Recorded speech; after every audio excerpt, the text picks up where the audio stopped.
how much time I have for lecture? कितना time है मेरे पास लेक्चर के सर लिए? 6 बजे से लेकर के 8 बजे तक सेशन रहता है, तो आपके पास एनफ टाइम है, आप कंप्लीट सेशन करके आप खत्म कर सकते हैं। नहीं, 8 बजे तक करना है या 7 बजे तक करना है? 1 आवर हमें बताया गया था कि 1 हाँ आवर हाँ, का आप लेक्चर अपना है, टॉपिक तो जितने टाइम पे खत्म हो जाए उतने टाइम पे। okay, okay. So now I'm going to start our lecture. Thank you very much.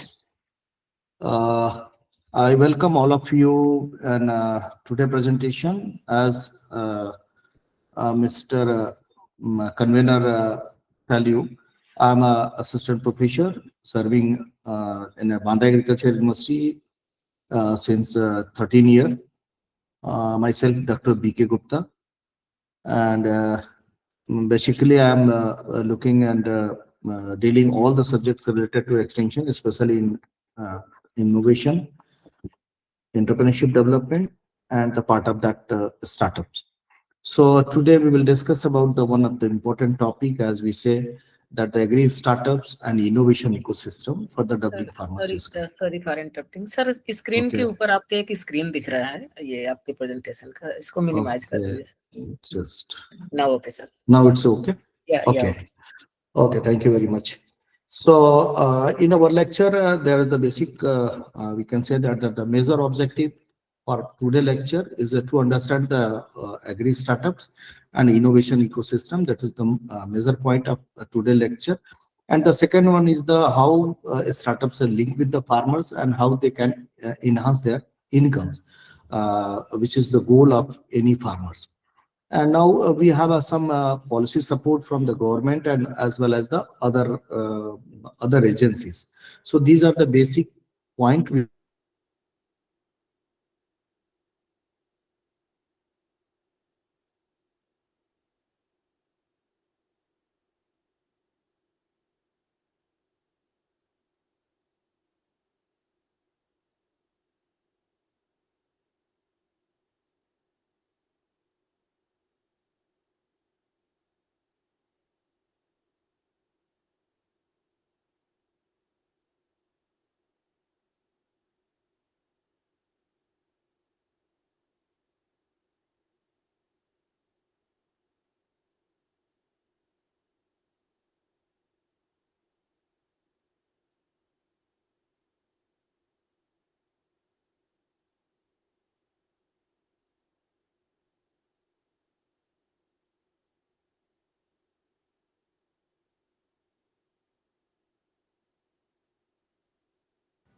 Hello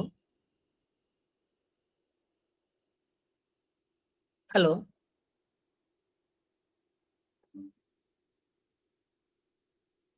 hello Brajesh sir, hello sir, you are I think you are muted, sir.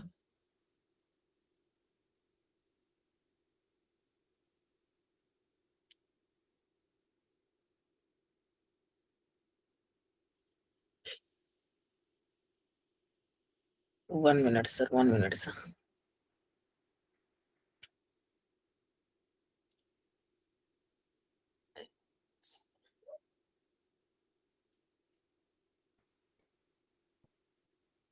One minute, sir. I'm checking, sir. Yes. Hello. Unmute, Yes, sir. Yes, please. sir. Okay. Now, okay, sir. So क्या कुछ भी सुनाई नहीं दिया? Hello, first slide हुआ था बस आपका। अच्छा, just a minute.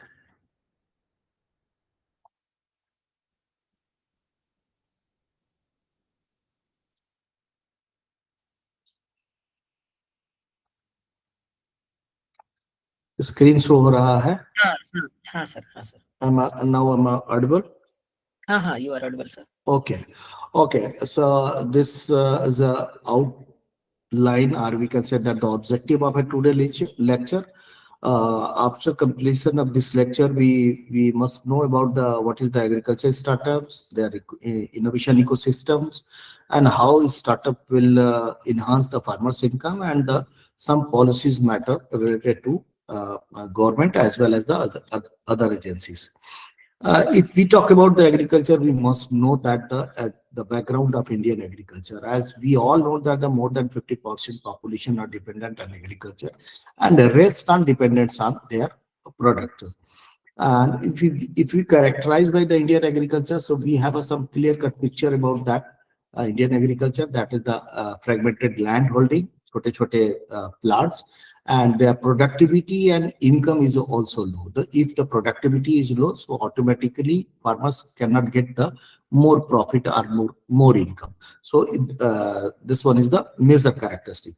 And if we talk about the risk and other factors, that the climate is one of the important risk factors, and the market risk is also, farmers are not getting a remunerative price of their product when they sell in markets. So what is the major constant? We had discussed about that the fragmented land holding, low productivity, climate and market risk. So for that, the innovation is important. Innovation-led transformation is important. If we provide the innovative works, innovative variety, innovative technology in agriculture, so farmers can be mitigated with these problems. In Indian agriculture, one major problem is that the traditional agriculture cannot ensure the income growth because of the number of technologies is invented by the many scientists, many institutions, but still farmers are engaged with the traditional agriculture. If talk about the income enhancement, so it requires the technology, updated technology, market efficiency. Market efficiency includes the knowledge of the markets, their sell, their produce sell, their remunerative price, and for that the institutional support, including the government policies and institution support, is important, so that they can sell their product timely in the market with the remunerative price.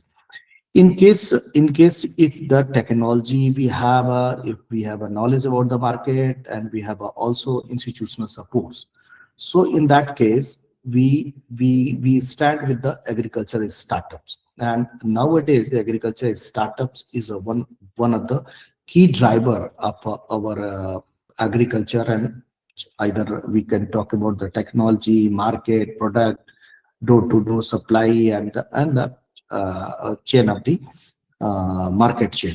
So these all are associated with the agricultural startup. We will discuss later on agricultural startups. Let us understand about what is the term startups. So before going to the detail about the agricultural startup, let us know about what is the major concepts related to the startup. As we know that the startup is what? Startup is a kind of a new company. And that company is an early stage, founded by some entrepreneurs, and to introduce or develop a new product. Either they are developing a kind of a new product, or they may develop any kind of a services. They provide the services, and for that they create a organization, an institution, or maybe the company for selling that product or the services for the validate and scalable business model.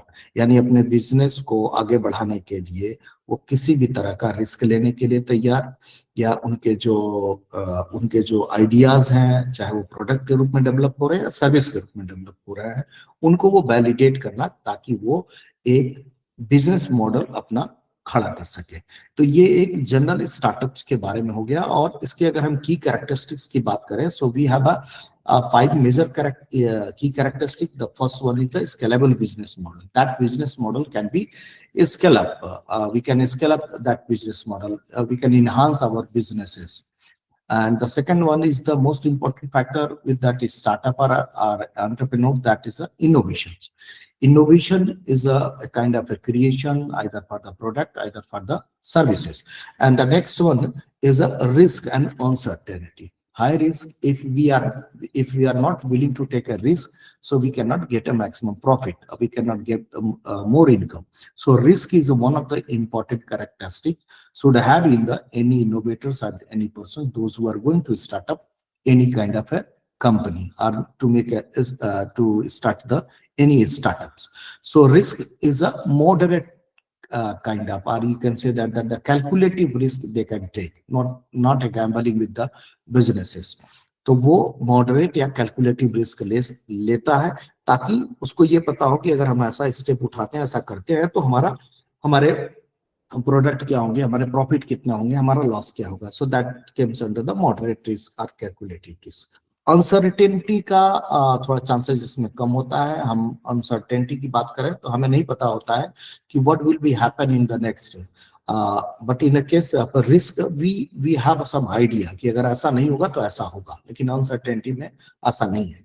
Need for the external funded. हम अगर कोई business start करना चाहते हैं या कुछ किसी भी तरह की कंपनी को स्टार्ट करना चाहते हैं या नया सेटअप डालते हैं, हमारे पास इनोवेटिव आइडिया है, तो हमें इसके लिए फंडिंग की जरूरत पड़ती है. और ये फंडिंग हमारे एक्सटर्नल सोर्सेज से आते हैं, इधर फाइनेंशियल सोर्सेज होते हैं या गवर्नमेंट के स्कीम्स होते हैं.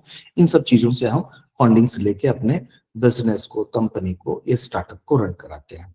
और जो हम इसके पीछे का जो मेजर गोल होता है वो रैपिड ग्रोथ का होता है, in terms of income, in terms of profit, in terms of our knowledge enhancement. किसी भी तरह के ग्रोथ की हम बात करते हैं. So these are the some major characteristics of any startups.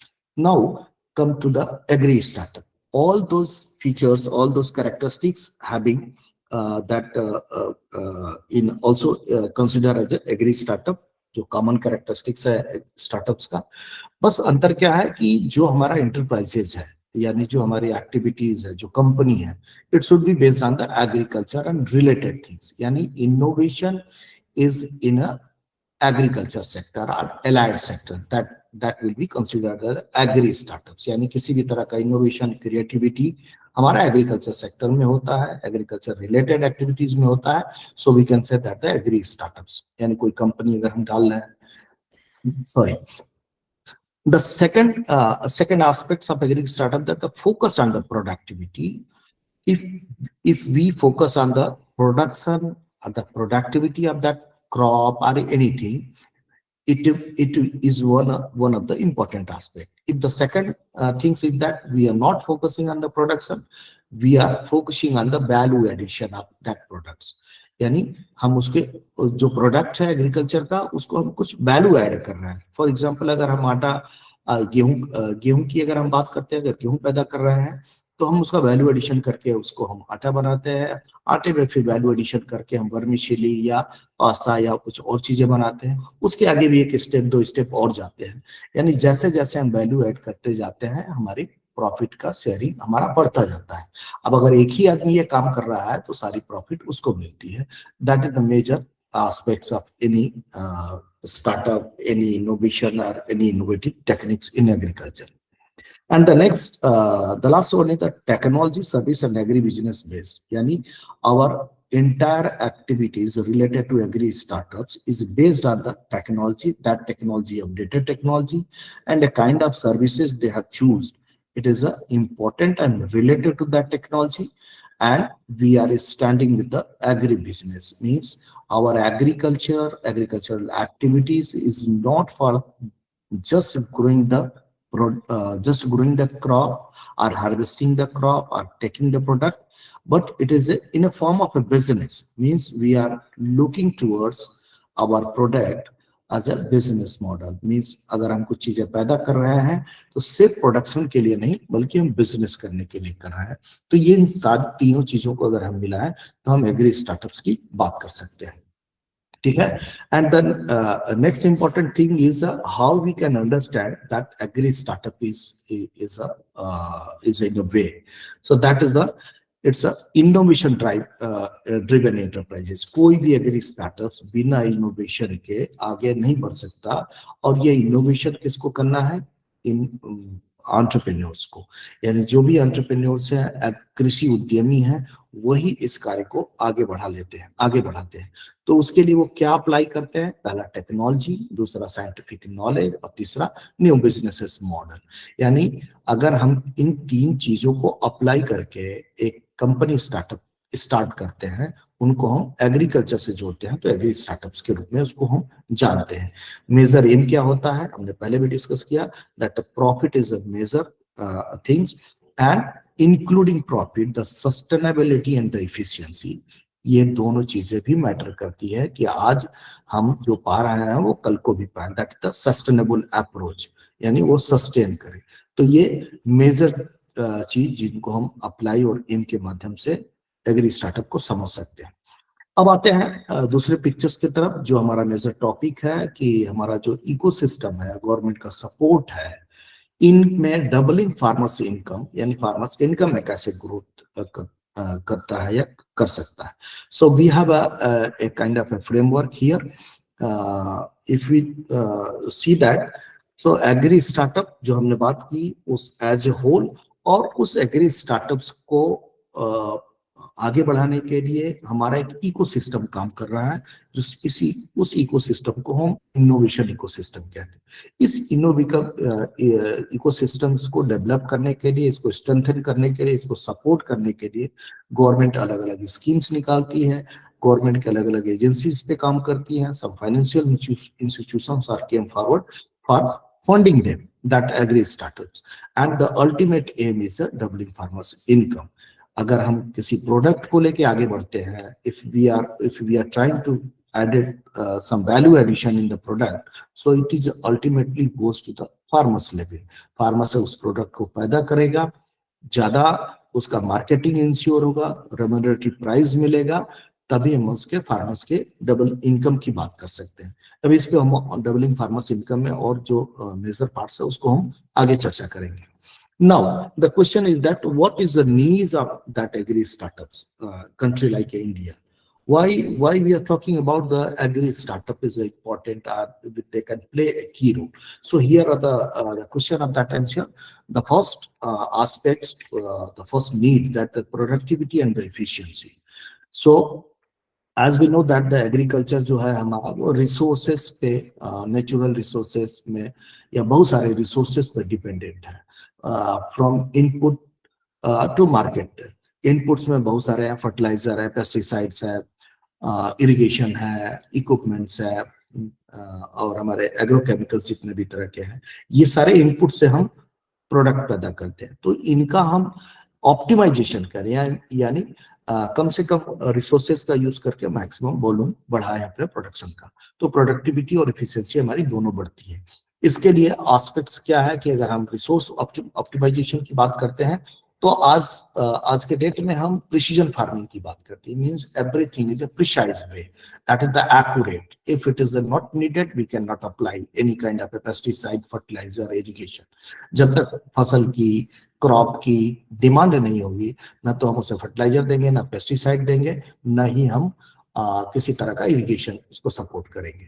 तो ये प्रिसीजन फार्मिंग को मोटे तौर पे हम समझ सकते हैं कि प्रिसीजन मतलब जो हमारी नीड है, कम से कम उसमें हमें ये बातें पता होनी चाहिए। सो एग्रीकल्चर में भी ये बातें आज के डेट में बहुत कॉमन है, और सबसे ज्यादा हमारा फोकस इसी पे है। और आज के डेट में बहुत सारी कंपनियां, स्टार्टअप कंपनियां प्रिसीजन फार्मिंग पे काम कर रही है, चाहे वो डिजीज आइडेंटिफिकेशन हो, फर्टिलाइजर न्यूट्रिएंट रिक्वायरमेंट हो, या इरिगेशन फैसिलिटी प्रोवाइड करना हो, everything is based on the precision farming. The second aspect that is the market access and income. अगर हमारा सब कुछ अच्छा है, प्रोडक्शन अच्छा है, कॉस्ट ऑफ कल्टीवेशन कम आ रहा है, तो मार्केट अच्छा नहीं है, यानी सप्लाई चेन अच्छी नहीं है, तो हमारा प्रॉफिट नहीं हो सकता। तो इसके लिए भी जरूरी है कि हमारा सप्लाई चेन अच्छा होना चाहिए। सप्लाई चेन अगर डोर टू डोर है, मिनिमम सप्लाई चेन में प्लेयर है, अगर फार्मर्स टू डायरेक्ट कंज्यूमर्स के पास जाता है तो प्रॉफिट भी ज्यादा बढ़ेगा और डिले भी कम होगा। तो कभी-कभी इस सेक्शन में फार्मर्स टू डायरेक्ट कंज्यूमर्स के बीच में हमारे एग्री स्टार्टअप्स भी काम कर रहे हैं। बहुत सारे स्टार्टअप्स हैं जो डायरेक्ट फार्म टू फोर्क पे काम कर रहे हैं। The third one is the financial inclusion. Financial inclusion इसलिए कि हम इक्विपमेंट्स जितने महंगे महंगे हैं वो नहीं खरीद पाएंगे, क्योंकि हमें पता है कि फार्मर्स जो हमारा मार्जिनल और स्मॉल फार्मर्स है। तो इक्विपमेंट को हम शेयर कर सकते हैं, जो चाहे कॉस्ट ऑफ कल्टीवेशन कमाने की बात करें या प्रोडक्शन को कम करने की बात करें, जिसमें लेबर इंटेंसिव एग्रीकल्चर है, एक्टिविटीज है, उसको मिनिमाइज करने के लिए हम मैकेनाइजेशन के लिए तरफ जा सकते हैं। मैकेनाइजेशन की तरफ जाने के लिए हमें काफी ह्यूज अमाउंट चाहिए हमारे जो भी इक्विपमेंट्स हैं और इम्प्लीमेंट्स हैं उसको खरीदने के लिए। So now it is many companies, many agencies, many startups are providing the equipment on the sharing basis, that is the custom hiring sharing. Government are also focusing on that aspect, the custom hiring sharing. And the tailored finance means they provide a kind of a support the finance and they buy back their products, जिसको हम contract farming, profit sharing, बहुत सारी चीजों से हम कर सकते हैं, इससे भी फाइनेंशियल हमारा सपोर्ट होता है। The next one is sustainability and the resilience. So sustainability is based on the resilience, what we are doing for the climate mitigation. So the one important aspect of the climate, that is the adaptation. Adaptation हमारा क्या है, यानी temperature बहुत ज्यादा हो रहा है तो हम क्या करें, उसको कम नहीं कर सकते, हम उसको मिटिगेट कर सकते हैं, यानी उसके साथ हम ऐसी टेक्नोलॉजी, ऐसा क्रॉप उगाएं ताकि हमारा मिटिगेट हो, उस चीज को हम कर सके। तो इसके लिए हम बहुत सारे प्रैक्टिसेस को अडॉप्ट करते हैं और इसी अडॉप्शन को हम क्लाइमेट एडॉप्टेशन स्ट्रेटजीज कहते हैं। यानी हम क्रॉप को चेंज कर सकते हैं, क्रॉप को अर्ली बो सकते हैं, या हम वैरायटी चेंज कर सकते हैं। क्लाइमेट से हम क्लाइमेट को नहीं कुछ कर पाएंगे कि हमारा क्लाइमेट चेंज हो जाए या ऐसा है, लेकिन क्रॉप की सीजन को हम चेंज कर सकते हैं, वैरायटी चेंज कर सकते हैं, heat tolerant, drought tolerant varieties को यूज कर सकते हैं, जिससे प्रॉफिट ले सकते हैं। So this is the one resilience. And the second one is the environmental impact. अगर किसी भी तरह का इन्वायरमेंटल इम्पैक्ट आ है तो उसको मिटिगेट कर सकते हैं। And the last one is the modernisation and the rural development. Modernisation in the term of mechanization as well as the digital transformation. Everything is in our hand, means our gadgets, our different gadgets having huge number of information. Anything we want to know, that we have it in a hand and we can ask and we get detail about that. So that is the it is only possible due to the technological area. We are living in the digital era. So digital transformation is play an important role.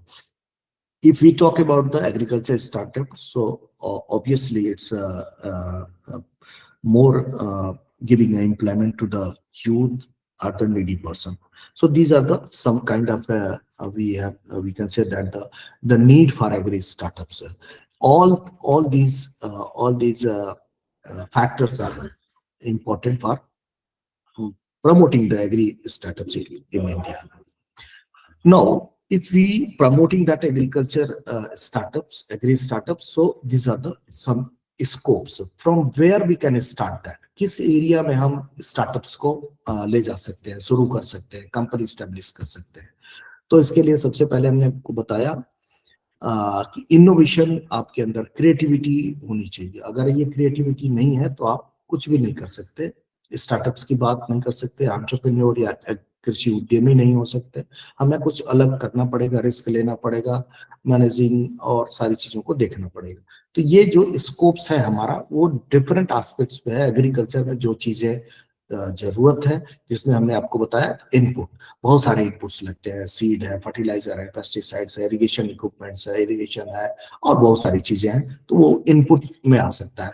उसके production से लेके उसके delivery तक ये हमारा एक area हो सकता है एग्री स्टार्टअप्स का। So we can start with the agri startups in an input delivery system. It may be you can provide the inputs, you maybe provide a kind of a machine or equipments to the farmers which is needed. And the next one is the precision farming. Precision farming हमने आपको detail बताया इसके बारे में कि आजकल बहुत सारी ऐसी चीजें हैं जो डिजिटली ट्रांसफर हो रही हैं, डिजिटली इंफॉर्मेशन हमारे पास आ रहा है कि हम कितना कम से कम वॉल्यूम में, कितने कम से रिसोर्सेज में हम अपने एग्रीकल्चर को प्रिसाइज कर सके ताकि हमारा प्रॉफिट आ सके. प्रॉफिट ज्यादा से ज्यादा आ सके। इसमें बहुत सारी एक्टिविटीज है, इसको हम वन बाय वन बाद में डिस्कस करेंगे। The next one is the digital advisory service. As I told you, the mobile is one of the major gadgets, and we can get information for any kind of advice from their experts. So there are the number of advisory services is available as an application or as a information hub. And the next one is a post harvest management. अगर हमारे पास value addition का कुछ creativity है तो किसी भी crop में, चाहे फ्रूट्स हो, वेजिटेबल्स हो, ग्रेन्स, पल्सेस, ऑयल सीड्स, किसी भी तरह का हम मैनेजमेंट करते हैं या नेक्स्ट जो टॉपिक है उसका वैल्यू एडिशन करते हैं, तो ये पोस्ट हार्वेस्ट मैनेजमेंट और वैल्यू एडिशन हमारे लिए आज के डेट में सबसे ज्यादा विंडो देता है जिससे हम एग्री स्टार्टअप शुरू कर सकते हैं।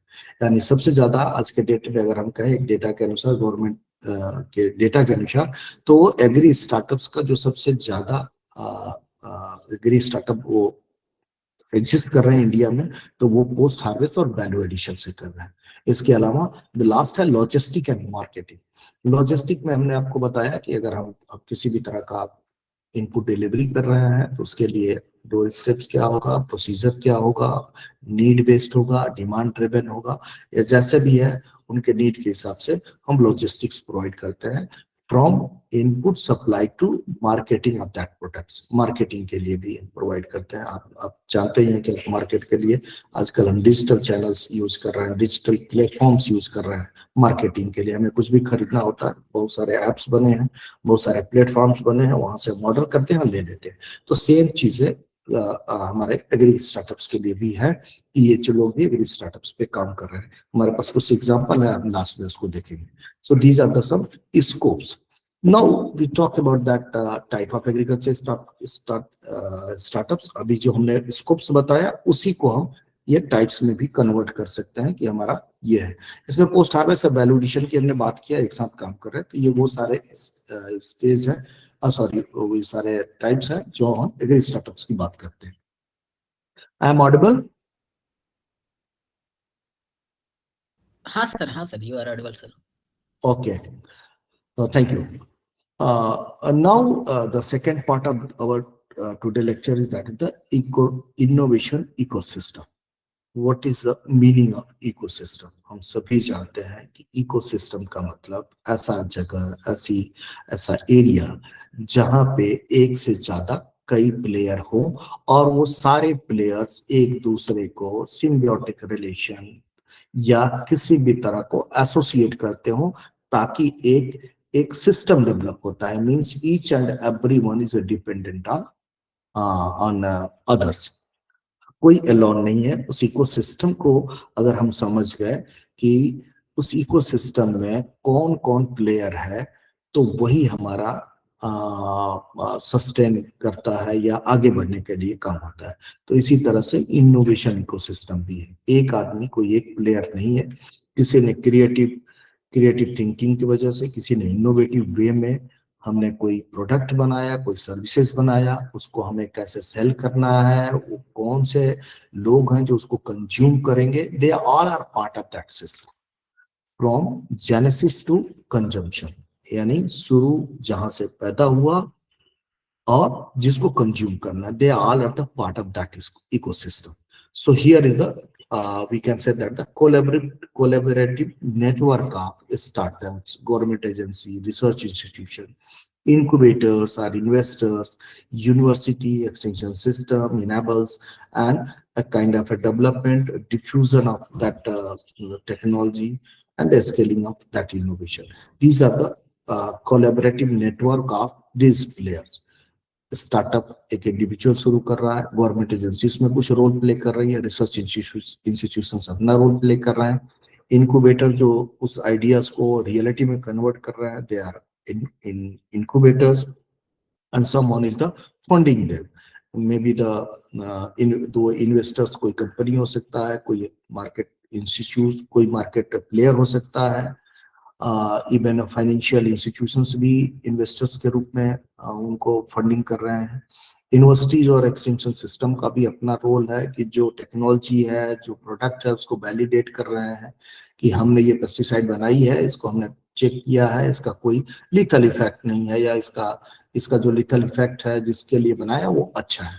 सो that kind of role played by the university and the research stations, and others are also playing an important role in that system. So this is a innovation ecosystem. Now it is a common we are talking about the common ecosystem. We talk about the agriculture innovation system, agriculture innovation ecosystem. सारी चीजें वही रहेंगी, इसमें अलग players जो हैं अलग हो जाएंगे, जिसमें हम बात कर सकते हैं कि जो हमारा कोलैबोरेशन है यानी कोलैबोरेटिव वर्क है वो चेंज हो जाएगा कॉमन से। इसमें फार्मर्स ऐड हो जाएंगे, एंटरप्रेन्योर्स ऐड हो जाएंगे, universities, laboratory, testing labs, land, market, ये सारे इसके पार्ट हो जाएंगे इस इकोसिस्टम के। इसके अलावा इसमें कंज्यूमर्स भी ऐड हो जाएंगे जो हमारे इस इकोसिस्टम के पार्ट होंगे, क्योंकि हमारा टोटल फोकस कंज्यूमर्स के लिए ही है, यानी कंज्यूमर्स के लिए हम प्रोडक्ट बना रहे हैं। अब अगर हम इसको समराइज करें इस इनोवेशन इकोसिस्टम को एग्रीकल्चर के फील्ड में, तो हमारे ये 5 मेजर प्लेयर्स हैं, जिसमें farmers, startup, research institute, incubator और गवर्नमेंट और इन्वेस्टर्स हैं। इन्हीं 5 प्लेयर्स की वजह से किसी भी इनोवेशन स्टार्टअप इकोसिस्टम को हम देख पाते हैं अपने सामने कि अगर कोई काम कर रहा है तो इसी इकोसिस्टम की वजह से ही काम कर रहा है। उनका एक फार्मर है या ग्रोवर है, या वो खुद ग्रोवर है और खुद स्टार्टअप्स उनका स्टार्ट किया हुआ है, यानी खुद फार्मर्स भी हैं यानी ग्रो भी वही कर रहे हैं, और उनका जो वैल्यू एडेड प्रोडक्ट है या सेम प्रोडक्ट है या सर्विसेज है वो खुद प्रोवाइड कर रहे हैं। वैलिडेट उन्होंने एग्रीकल्चर यूनिवर्सिटीज या रिसर्च इंस्टीट्यूट से करवाया, वैलिडेट करा के वो आगे बढ़ रहा है या उनके मेजर प्लेयर है।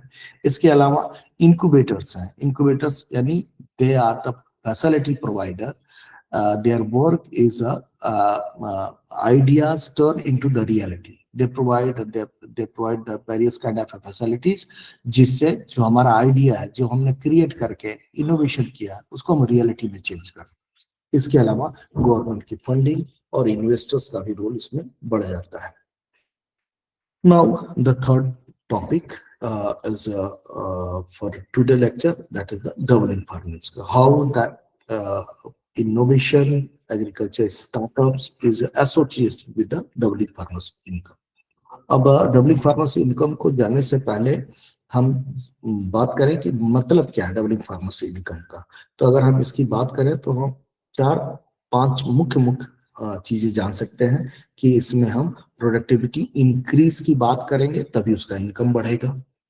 अब प्रोडक्टिविटी इंक्रीज होती है या कॉस्ट रिडक्शन होता है, यानी जो हमारा इनपुट पे जितने भी तरह के रिसोर्सेज हैं उनके अगर कॉस्ट में कमी आती है, प्रिसीजन फार्मिंग का हमने एग्जांपल बताया कि जितनी जरूरत हो उतने ही हम पेस्टिसाइड, फर्टिलाइजर या इरिगेशन को प्रोवाइड करते हैं, तो कॉस्ट रिडक्शन होता है। तो अगर कॉस्ट कम हो रहा है, अगर प्रोडक्शन उतना भी है, तभी हमारा इनकम इंक्रीज होगा। तो चाहे प्रोडक्टिविटी को हम इंक्रीज करें सेम कास्ट पे या कास्ट रिड्यूस करें सेम प्रोडक्टिविटी पे, दोनों का अंतर होगा कि इनकम बढ़ेगी। अब दूसरा, either we can get the better price, यानी हमारे प्रोडक्ट की अच्छी प्राइस, रिम्यूनरेटिव प्राइस मिले जो प्रॉफिट में ज्यादा हो, ऐसे इनकम हमारी बढ़ सकती है।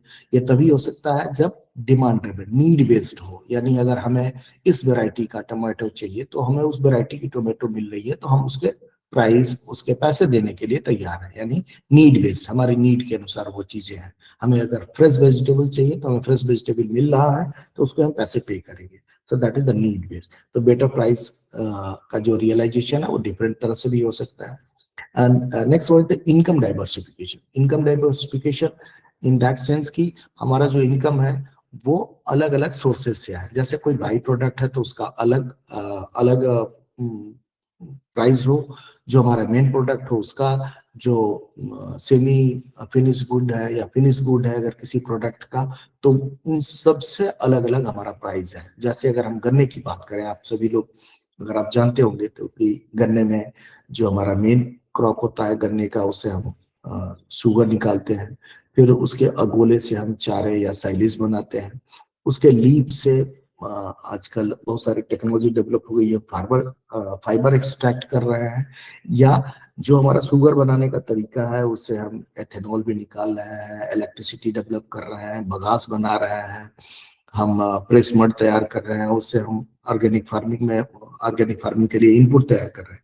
These all are the a kind of income diversification, कि हम किसी तरह से इनकम को डाइवर्सिफाई कर दें ताकि हमको हर तरह से आने लगे। रिस्क रिडक्शन यानी क्लाइमेट और बाकी और फैक्टर्स जो रिस्क ज्यादा दे रहे हैं, पेस्ट का इन्फेस्टेशन है, ड्रॉट है, वो अगर इनका रिडक्शन भी कम होता है तो हमारे हमारा इनकम जो है इंक्रीज होता है। तो डबलिंग फार्मर्स इनकम्स के ये सारे मेजर जो फैक्टर्स हैं उनके बारे में हम ये कह सकते हैं कि कहीं ना कहीं से अगर किसी भी चीज में हमारा एक्सपर्टाइज या हमें ये बेनिफिट मिलता है तो हमारा इनकम बढ़ता है। अब कुछ इसके की पिलर्स हैं। की पिलर्स में वही सारी चीजें जो हमने आपको अभी पहले बताई लास्ट स्लाइड में, ये सारी चीजें, तो हम इसमें देख सकते हैं कि प्रोडक्टिविटी को हम बढ़ा दें। अब प्रोडक्टिविटी को बढ़ाने के बहुत सारे तरीके हैं कि हम वैरायटी चेंज कर दें, हम इनपुट जो इस्तेमाल कर रहे हैं उसका जो ऑप्टिमम डोज है उसको हम डालें, टाइमली डालें, टाइम से सोइंग करें, जो न्यूट्रिशन की डिफिशियंसी है उसको पूरा करें। अरे रीजन कुछ भी हो सकता है but we can get the maximum production. Cost reduction, as I told you, cost reduction हम कर सकते हैं। वैल्यू एडिशन की भी मैंने बात की, टाइमली मार्केट एक्सेस की, डिफरेंट मार्केट्स को हम कैच करें अपने प्रोडक्ट्स को लेके और रिस्क को मिनिमाइज करें या मैनेज करें। So these are the major pillar of any farmers for doubling their incomes, we can say that. Now the matter is the why agriculture startup matters. Agriculture startups का क्यों जरूरी है, इस पे हम लोगों ने पूरा डिटेल बात भी किया है। मैं इस स्लाइड को स्किप करके आगे बढ़ता हूँ। अब आते हैं कि हमारा ग्रोथ क्या है, एग्री स्टार्टअप्स का एग्जिस्टेंस क्या है, एग्री स्टार्टअप्स के बारे में इंडिया में क्या चल रहा है, ये सारी चीजें हैं। तो अभी अगर हम बात करें तो बहुत सारे एग्री स्टार्टअप्स नहीं आए हैं, लेकिन जो भी एग्रीकल्चर से रिलेटेड एक्टिविटीज हो रही है नेशनल इंटरनेशनल लेवल पे, उसमें इनके बारे में एग्री स्टार्टअप्स के ऊपर काफी चर्चा की जा रही है। गवर्नमेंट भी सारे focus, state level central level की गवर्नमेंट भी इस पे एग्री स्टार्टअप एग्री इनोवेशन पे फोकस कर रहे हैं, उनके मार्केटिंग पे फोकस कर रहे हैं ताकि हम रिसोर्सेस का ऑप्टिमम यूज या जुडिशियस यूज कर सके। तो ये तभी संभव है जब हम इकोसिस्टम को डेवलप करेंगे, एक इकोसिस्टम में जिसमें सारे प्लेयर्स अपने अपने रोल प्ले करें, इनोवेट करें, फंड सप्लाई करें, मार्केटिंग चैनल अच्छा करें, जो कंज्यूमर्स हैं वो डिमांड अपना दे। तो ये सारी चीजों से हम कर सकते हैं, उससे हमारा एग्री स्टार्टअप से ग्रोथ बढ़ सकता है। फोकस एरिया क्या है, नियरली 50% जो हमारा फोकस है एग्री स्टार्टअप्स का वो सप्लाई चेन पे है। हमने बताया कि मार्केटिंग अच्छी नहीं होने की वजह से, मार्केटिंग टाइमली नहीं होने की वजह से रेम्यूनरेटिव प्राइस नहीं बन रहा है, और बहुत सारे कंपनी है, बहुत सारे ऐसे इनोवेटिव लोग जो डायरेक्ट इस सप्लाई चेन को पकड़ के अपने प्रॉफिट को मैक्सिमाइज कर रहे हैं। तो पहला जो इसमें मेजर एरिया है वो सप्लाई चेन का है और मार्केट लिंकेज डेवलप करने का। डायरेक्ट मार्केटिंग जो है वो अब सबसे ज्यादा कॉमन है इस समय,